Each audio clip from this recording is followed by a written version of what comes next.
heroes with the cape and the spandex.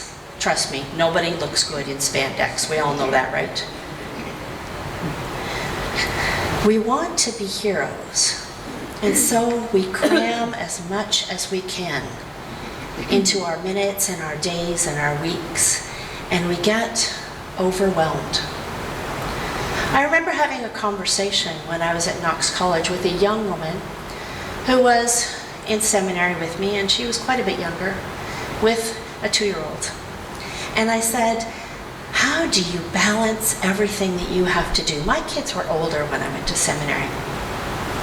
And she says some days she got so overwhelmed and so frustrated and so feeling like she was on the bottom of everything that she thought about ending it all. How sad is that? That we put that pressure on ourselves. Have we allowed ourselves to get to that point? And we do. There are days, every one of us has those days when we are feeling overwhelmed, that we can't do one more thing. Matthew 5:3 says to us, you're blessed when you are at the end of your rope. With less of you, there's more of God and His rule. We all have those days when it seems like there is so much to do and so little time. And how often have you said, if I just have more time, if there were just 25 hours in a day. But you know what we do? We cram one more thing into it. Is it by thinking? Is it thinking that by doing all of this stuff, being all things to all people, that people will like us more? What is that saying to us? That we have to go looking for people to like us more. That's a whole other sermon too. Is it a guilt thing? We feel guilty when we say no to someone who asks us to do something. I seem to have a problem with saying no. Why is that? Is it that we think that we're going to let somebody down? You know what? They'll understand. Is it that we think we're the only ones who can do it? That it won't get done if we don't do it? You know what? Someone will step up. And if they don't, well, you know what? That should tell us something too. That maybe we need to reevaluate what we're doing and why we're doing it. And maybe, just maybe, if we don't do it, someone will feel that they can step up and do the job. They just didn't feel that they could do it before because you were there. What if by saying no, you allowed for someone else to feel important? You made space for them. So how? How do we balance? How do we change? Do we even want to change? A very intelligent friend I have said this. Sometimes we are doing exactly what we want to be doing.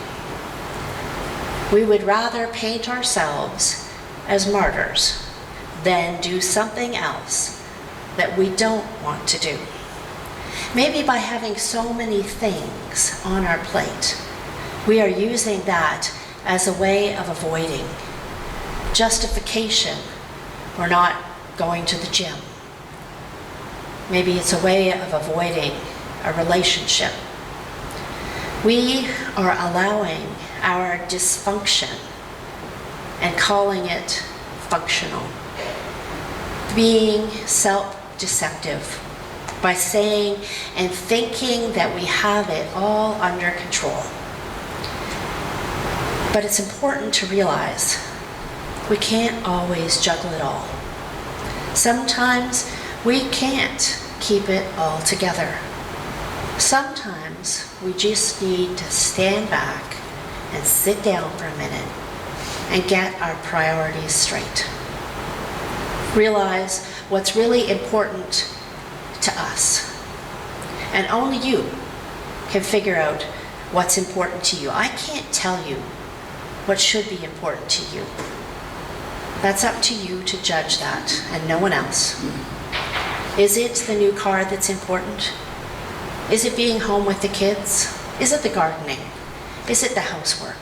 Is it having a meaningful relationship with your spouse? Whatever it is, it has to be what you want.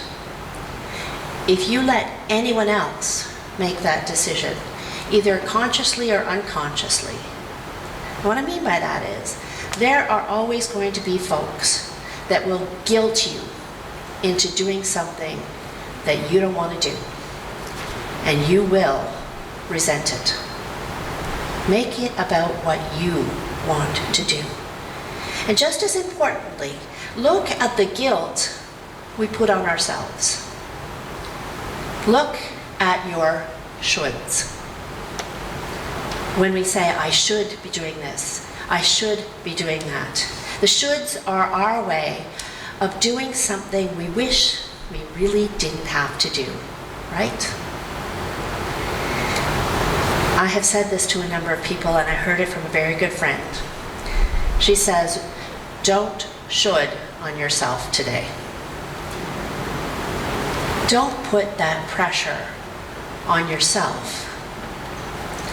Quite often, when we think about all the demands on our time, we put everything else first, and what's the very last thing that we put on the list? Tell me? Absolutely. Ourselves. Taking time for yourself, for relationships, for friends, for fun, for just sitting in a bubble bath for an hour. My kids, when they were young, I would say to them, and they knew this by rote, Mommy's going to have a bath, and what does that mean? Don't bug her. I knew that I was only going to get peace for that 1 hour. And most of the time, they were pretty good about it. We have to take time for ourselves. We have to take time for our health. Because by being healthy, physically, mentally, spiritually, you are being the best person you can be for yourself and for all the people in your life that matter. You can't lead others if you can't lead yourself. But we think, don't we, that it's selfish to put ourselves first, to take time for what we want to do, and we will let anything come before that. I have a group of women that I have dinner with once a month, and they are called WWW. And that stands for Wild Women of Wentworth, Distressed, Overworked, and Tired. And we have dinner once a month. But I will tell you, I cannot count the number of times I've said, I'm too busy. I've got something else to do. When I should be taking the time to be with friends who will tell me to sit down, to calm down. Real honest friends that can call you to task are a gift, aren't they? Ones that will say to you, sit down, do nothing for 5 minutes. It's a gift. So how do we change? Should we choose to? By making choices about what we're doing consciously. By allowing ourselves to say no. Linda, my roommate at seminary, she had this wonderful line. She would say, I'd love to do that, but I just can't.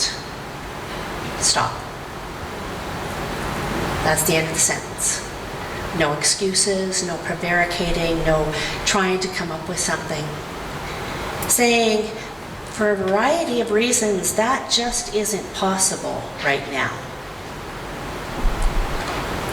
By taking the time to really think about what's important to you. By letting go of the regrets.